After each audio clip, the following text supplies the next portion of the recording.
തെളിച്ചമേകാൻ പൊൻപുലർക്കാലം വെളിച്ചമാകുമ്പോ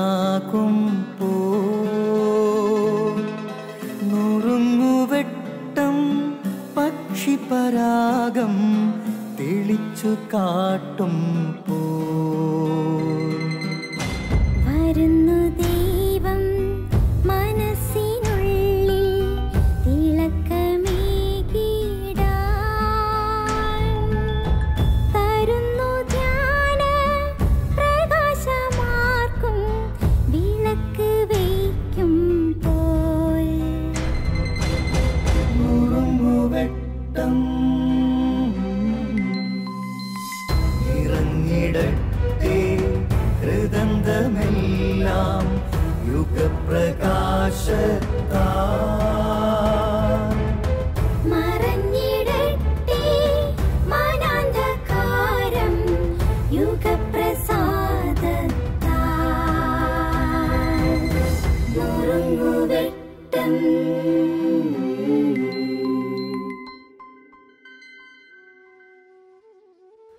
പ്രിയമുള്ളവരെ,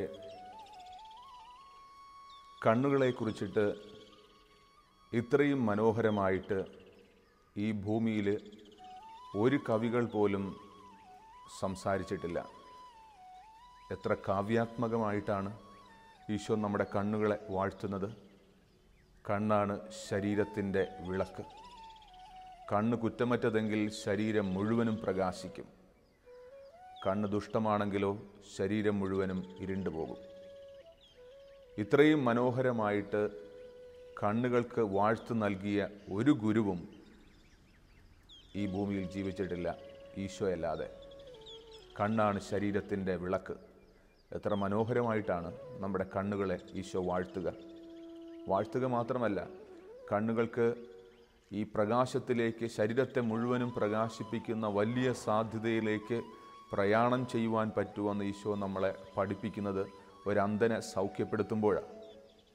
അവനെ ആദ്യം തൊടുമ്പോൾ ഈശോ അവനോട് ചോദിക്കുന്നു, നീ എന്ത് കാണുന്നുവെന്നാണ് ചോദിക്കുക. അപ്പോൾ അവൻ പറയുന്നു, ഞാൻ മനുഷ്യരെ കാണുന്നുണ്ട്, അവ വൃക്ഷങ്ങൾ പോലെ ഇരിക്കുന്നു. ശരിക്കും അത് ആ കാഴ്ചയെ നമ്മൾ ലേബൽ ചെയ്യേണ്ടത്, പേരിട്ട് വിളിക്കേണ്ടത് മോശമായ കാഴ്ചയെന്നാണ്. കാരണം മനുഷ്യരെ കാണുമ്പോൾ വൃക്ഷങ്ങൾ പോലെ ഇരിക്കുന്നു. എന്നാൽ അവനെ ഈശോ വീണ്ടും തൊടുമ്പോൾ അവന് കാഴ്ച കിട്ടുന്നുണ്ട്, അവൻ വ്യക്തമായ കാഴ്ചയുണ്ടെന്നാണ് പറയുക. എന്നാൽ ഈ വ്യക്തമായ കാഴ്ചയിലും ഒരാളുടെ ശരീരവും ആത്മാവും പ്രകാശിപ്പിക്കില്ല, അല്ലെങ്കിൽ പ്രകാശിപ്പിക്കപ്പെടില്ല. അതുകൊണ്ട് ഈശോ മറ്റൊരു അന്ധനെ സൗഖ്യപ്പെടുത്തുമ്പോൾ മനോഹരമായിട്ട് നമ്മളോട് ആ ചിത്രത്തിലൂടെ ഈ കണ്ണിൻ്റെ പ്രകാശത്തെക്കുറിച്ച് പറയുന്നുണ്ട്. അവനെ സൗഖ്യപ്പെടുത്തി കഴിയുമ്പോൾ അവൻ തന്നെ സൗഖ്യപ്പെടുത്തിയ ആളുടെ പിന്നാലെ പോയി എന്നാണ് പറയുക. അതായത് പൂർണ്ണമായ കാഴ്ചയെന്ന് പറയുന്നത് തന്നെ സൗഖ്യപ്പെടുത്തിയ ആളെ കാണുവാനുള്ള കാഴ്ചയാണ്. ഇതാണ് കണ്ണിൻ്റെ യഥാർത്ഥമായ സാധ്യത. കണ്ണ് ശരീരത്തിൻ്റെ വിളക്കായി മാറുന്നത് ഇവിടെയാണ്. നമ്മളെ സൗഖ്യപ്പെടുത്തിയവനെ, നമ്മളെ സൃഷ്ടിച്ചവനെ, നമ്മളെ പരിപാലിക്കുന്നവനെ എല്ലായിടത്തും കാണുവാൻ കഴിയുമ്പോൾ ഒരാളുടെ കണ്ണ് ശരീരത്തിൻ്റെ വിളക്കായി മാറും. അങ്ങനെ ഈ മനോഹരമായ സാധ്യത ഈശോ നമുക്ക് വെച്ച് നീട്ടുകയാണ്.